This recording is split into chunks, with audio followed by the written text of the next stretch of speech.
John Alwyn-Jones reporting for Travel Mole TV from the Australian Tourism Exchange 2008 in Perth, Western Australia, and we just had a chat with Rick Allett, the chairman of Tourism Australia, and probably the man at the top of the organisation that's leading this revitalisation and change within this industry. But the man who has to deal with the nuts and bolts and make it all work is Geoff Buckley. Geoff, thank you for taking the time to speak with us. Pleasure, John. Challenging times, and here we are on the second day of ATE 2008, which is sort of 2/3 of the way through the eastern side of things. That's right. So let's talk about that first in terms of, China, massive market, Japan, a market that's waning for us. So how are you dealing with all those issues? I think you're right. That's the interesting part. There's some huge growth markets for us, and there's some markets under pressure. Asia broadly is going fairly well. You see a real switch now. If we looked at inbound to Australia, Western is around about 58%. Asia is the balance, 42%, but growing. So we're starting to see an evenness between our east and west, which is quite interesting, and starts to tell us that we're probably starting to focus a little bit more north-south than east-west now, and that changes the dynamic and changes some of the challenges. Will that change the dynamic of ATE? Might we see it not being eastern and western, but northern and southern? Or? Well, yeah, I don't know that it's going to get to that. I think one of the things is interesting is, for me, ATE this year has got a great vibe. It really feels good. But all on the floor always agree that the eastern is much quieter, not as much buzz, and that's just the nature of Asians who are quieter, but also not quite as many buyers on the eastern side as there are sellers on the we were chatting last side. night with some Malaysians and Japanese and Koreans and Chinese and so on, and they're very enthusiastic about Australia, but they do see it as expensive comparatively, and that's one of the challenges. But they were talking about higher quality visitors and so on coming here. How do you see yourself growing the markets in China particularly? Because people think that's the panacea, but is it? Well, I think it's one part of the solution. It's not the only. Clearly, what we are seeing is a huge growth of that middle income coming out of China and ultimately out of India. Yeah. I think Australia will always be a niche, higher yielding rather than a mass market tourism destination. That's I think what we want to be, and certainly I think what we have the potential to continue to develop into. I think the interesting thing again about Asia is that the low-cost carrier option is starting to connect us. So in terms of pricing, we're able to provide a good value destination, nearest Western style destination out of China. So I think we'll always be strongly attractive to that marketplace. It's about managing that growth to ensure that we get the high yield.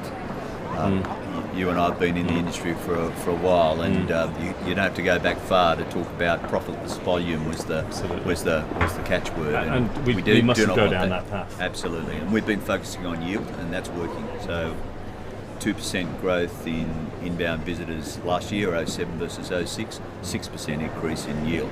Sure. So those are starting to work, but clearly you've got to have the numbers to get the economies of scale, so you need to continue to grow the overall visitor numbers as well. And interestingly, I mean, you talked about yield, and that's been something that the airlines have really embraced, I mean, absolutely fully, and yet they're in some of the most challenging times they'll ever face, with fuel going through the roof, and also exchange rates in terms of Australia being expensive. But just concentrating on airlines for a second, what's Tourism Australia doing, or are you working with the airlines in addressing and looking at how they can overcome some of these issues? We are. I think despite what people might think, and the only relationship we seem to have is with Qantas, that's not so. We have major relationships with Singapore Airlines and Emirates, but we also have significant cooperative marketing relationships with at least 10 other airlines that I can think of off the top of my head, in which we are working with them in their markets. Now, all of those are under different pressures with different challenges, but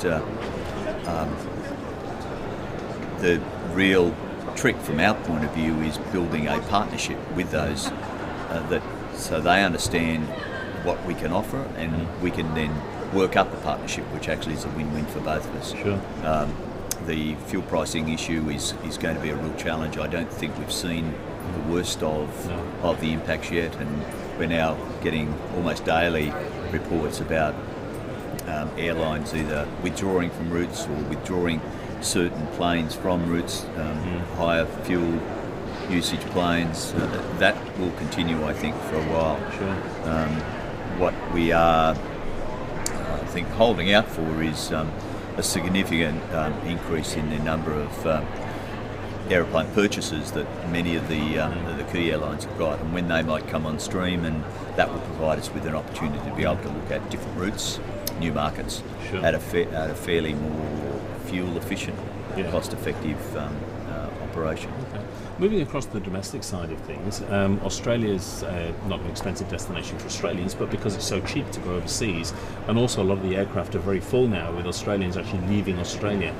Where does this leave domestic tourism at the moment?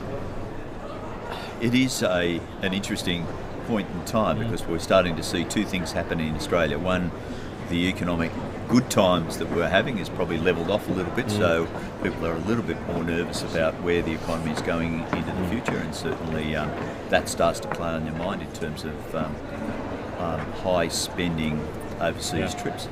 And secondly, you are seeing things like fuel pricing and others starting to impact on the cost of those trips, and potentially might see a shift in the Aussie dollar and against a number of those key markets. Sure. So all of those, I think, might start to have an impact on that outbound that we have been seeing is taking up a large chunk of at least the Australians' holiday. Beyond that, one of the things that we see as a real opportunity is to use things like Australia the movie to try and get Australians to fall in love with Australia again. There's no doubt that we've got some wonderful experiences. Australians need to embrace that again, and we see the movie as being one way of triggering that. I mean, Chris Brown said recently that one of his comments was that Sydney, for example, is not sexy any longer, in the inbound markets. And that's probably true also of the domestic markets. And really that means Sydney, New South Wales and Australia, really, at the end of the day, because it's, Sydney's, I suppose if you asked anybody in Birmingham or Bangalore, they would say, we go to Sydney first, and then the spin-off is from there. So how is Tourism Australia going to, part of this Australian movie side of things, which is amazing, is surely this making Australia sexy for everybody again? And how much, I'm not sure you can tell me the amount, but how much money is Tourism Australia putting behind the promotion of the movie? We haven't really mapped out the exact dollars at this stage. What we are saying, and we recognise it will be a large part of our effort in 08-09 financial year will go towards promoting and leveraging the movie in one way or another. So it will be a major focus. It is an incredible opportunity, and we want to take advantage of it. So it will be a large chunk of our marketing budget will go towards it, as I said, in one way or the other. Yeah. It's an amazing opportunity, isn't it? At the end of the day, you launched as well today Landscapes, Australian National Landscapes. Yeah. So all of a sudden, instead of coming up with sort of campaigns, if you like, and personalities, we're actually using Australia as the tool in our international marketing. Yeah. It's one of the things that I think we're starting to recognise in terms of getting messages to consumers.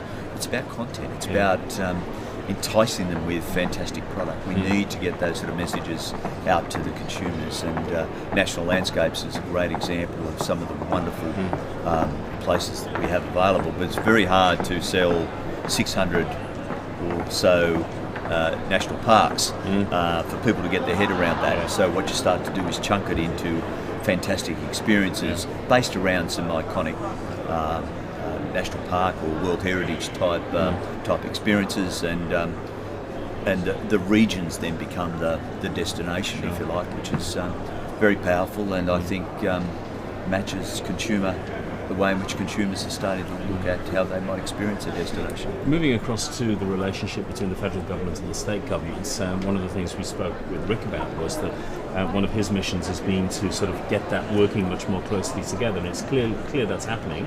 Do you see any further challenges in that space, or are you seeing a lot of cooperation? Look, we are seeing a lot of cooperation. I think it's always difficult in that each state has got its own priorities. They're trying to drive a particular strategy, and and we are trying to provide an overarching umbrella to facilitate some of that. The issue is, I think, starting to simplify a little in that we recognise the challenges are so large that we can only achieve meeting those challenges by working together. And I think states and ourselves, federal government, state governments, are recognising that is the way forward. I'm sure we'll have a chat again before the end of ATE, but this point of time, 2 days into it, what's your objective? What do you want to achieve by the end of ATE this year? Really, ATE, the success of ATE is all about our Australian sellers walking away from this event saying that was good value for money in terms of the business I was able to transact, the marketing I was able to do of my product to the key buyers around the world. So always our measure of success is around the surveys that we undertake across the whole of the show, and we have always had a 90% plus satisfaction rate. We'd be aiming for that again this year, and so far we're really pleased with how it's gone. Well, thank you for taking the time to speak with us. I know it's an amazingly busy schedule for you, trying to keep everybody happy all of the time. But we look forward to having a chat with you maybe again before the end of ATE and sort of doing a bit of a summary on the event. Thank you for your time. Okay. It's John Alwyn-Jones reporting for Travel Mole TV from the Australian Tourism Exchange in Perth, Western Australia. And I've been speaking with Geoff Buckley, the Managing Director of Tourism Australia.